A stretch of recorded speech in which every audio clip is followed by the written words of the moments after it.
Nesse vídeo falaremos das perspectivas para a Cosan e para a Rumo, são muito promissoras, da Itaúsa, anúncio de dividendos, fatos relevantes. Mas antes vamos começar com a Usiminas, com uma possível multa milionária. Que vacilo que a Usiminas pode ter cometido.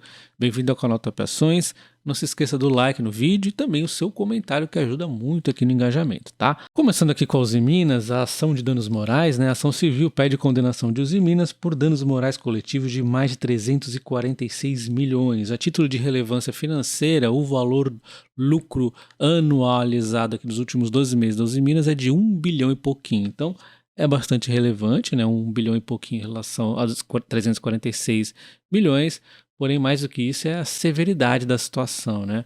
Então, essa ação civil aqui de 346 milhões é devido à poluição atmosférica em Ipatinga, no Vale do Aço, a tal da emissão de partículas gerando uma situação conhecida popularmente como pó preto, estaria causando há décadas incômodos, sofrimentos a moradores da cidade. Realmente é uma situação muito chata, né?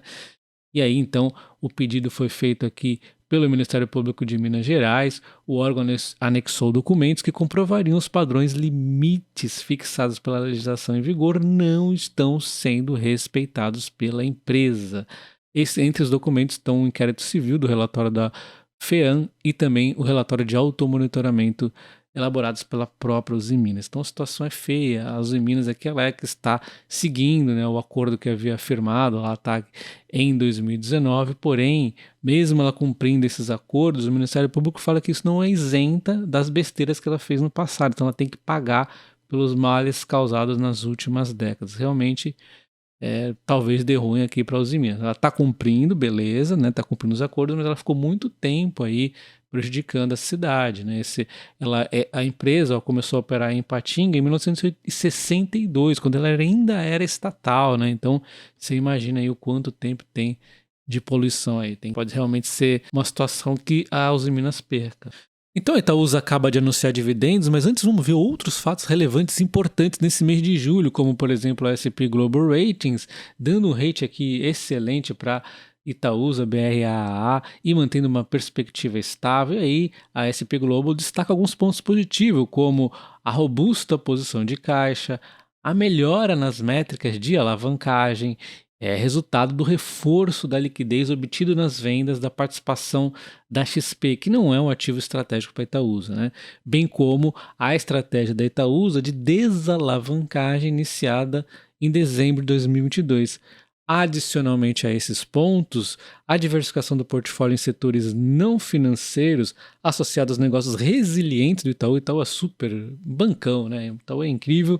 E aí, isso aqui dá uma sustentação para a estabilidade dos resultados da companhia, apesar da volatilidade do mercado, né? Então, realmente, Itaú por detrás que é gigantesco e uma holding bastante diversificada em negócios não financeiros, boas empresas dentro, inclusive a maioria aqui perene, né? Como por exemplo as empresas do gás, a Compagás, a NTS, tem a Haja Saneamento de Saneamento, então puxa, várias empresas aí bastante interessantes no grupo Itaúsa. E ainda no dia 19 de julho, a Itaúsa comentava, via fato relevante, que estava vendendo mais 5.600 ações da Itaúsa, 1,02% do capital da XP, 0,6 bilhão, né, 600 milhões aqui de reais. Assim, a Itaúsa passou a deter bem menos ações, está acabando aqui a fatia de participação na XP, né, equivalente a 3,27 do capital total da XP e 1,15 do capital votante.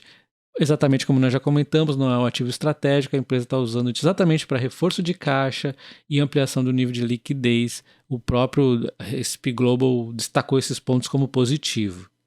E aí a gente vai então para o anúncio de dividendos da Itaúsa. Ela anunciou um JCP, o líquido por ação é 4 centavos e pouco, vai ser pago em algum momento. Ela deixou então em aberto até dezembro de 2024, mas ela vai oficializar a data do pagamento em breve. A data que você tem que ter ação para ter direito a receber o dividendo é dia 25/7/2023. O dividendo é referente ao ano exercício de 2023.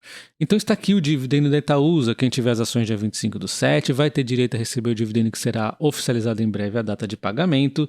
O JCP de 4 centavos e meio praticamente, dando 0,45 de yield de uma só vez, o que não é muito, mas a Itaúsa também paga bastante vezes ao longo do ano, né? Mas é um case que tende a crescer mais dividendos lá na frente, junto com o crescimento, a consolidação do seu portfólio, bem como o próprio Itaú. Um PVP de 1,28 na Itaúsa, que parece interessante, ao meu ver, e um PL de 7,39.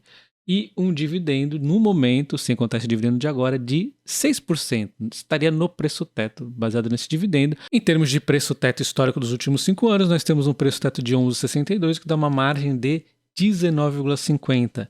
Esse preço teto é condizente aqui nesse período da Itaúsa, ela está passando, ela está oscilando nesses patamares, e um pouquinho mais à frente, daqui a uns 3 anos talvez, o dividendo já deve começar a pegar uma pegada maior aí de dividend yield, né? Mas até lá, a gente ficando um pouquinho acima dos 6%, tá tranquilo, né? Nós estamos aí investindo numa empresa que tem bastante ações de crescimento dentro e tem o Itaú também.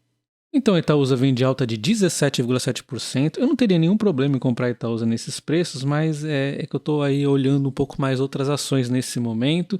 Então eu prefiro esperar o resultado da Itaúsa, torcer para que o mercado se assuste, né? Geralmente o resultado do Itaú é muito sólido, não é tão fácil isso acontecer, mas se tiver um sustinho aí eu posso ou comprar ou vender put, que é um compromisso de comprar a ação caso ela caia, e se ela der uma subida maior, eu posso começar a vender umas calzinhas para ganhar um dividendo sintético. Não que eu queira vender Itaúsa, porque não pretendo vender Itaúsa. Vou esperar um pouquinho o resultado para tomar uma decisão de comprar Itaúsa ou aguardar mais um pouco aí.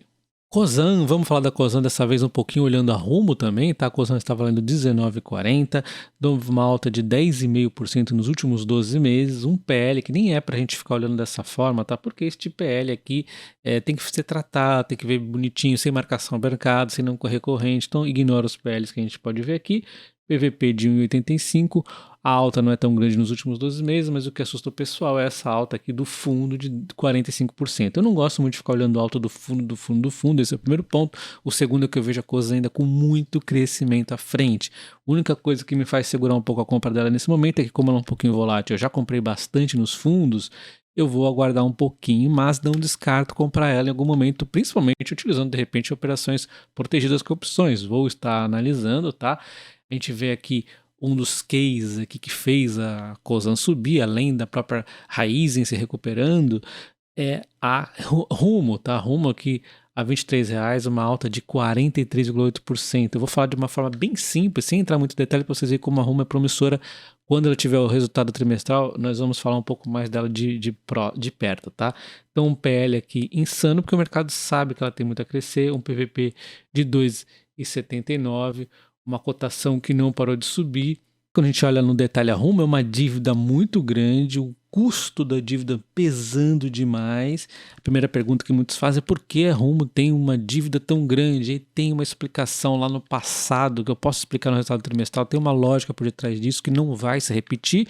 E outro ponto, a empresa está renovando as suas concessões, tá? Eventualmente ela dá prejuízo, lucro pequeno, lucro mais alto, aí depois começa a cair, mas a perspectiva no longo prazo é muito promissora. Primeiro ponto de curto prazo na verdade, a gente vai ver a Selic caindo em breve, esse resultado financeiro vai começar a tirar uma pressão, os resultados da empresa com as evoluções que ela está fazendo, está trazendo muita eficiência, mas é coisa demais que ela está conseguindo também crescer no longo prazo, tá? Isso aqui vai dar lá para frente lucros muito grandes e vai começar a pintar em algum momento, inclusive dividendos também, isso mesmo, dividendos a Rumo. Vai demorar um pouco? Vai, mas vai pintar dividendos lá na frente. E a Rumo, que vocês devem saber, ela atua na logística e principalmente no transporte ferroviário, ela tem muito envolvimento com o setor agro, é o principal produto que ela transporta, e aqui está a evolução de produtos que ela transportou em relação ao segundo trimestre. Teve um crescimento de 9,42% em relação ao ano passado, e no setor água, que são os produtos que dão mais valor para ela, ela ganha mais, teve um crescimento de 12% praticamente.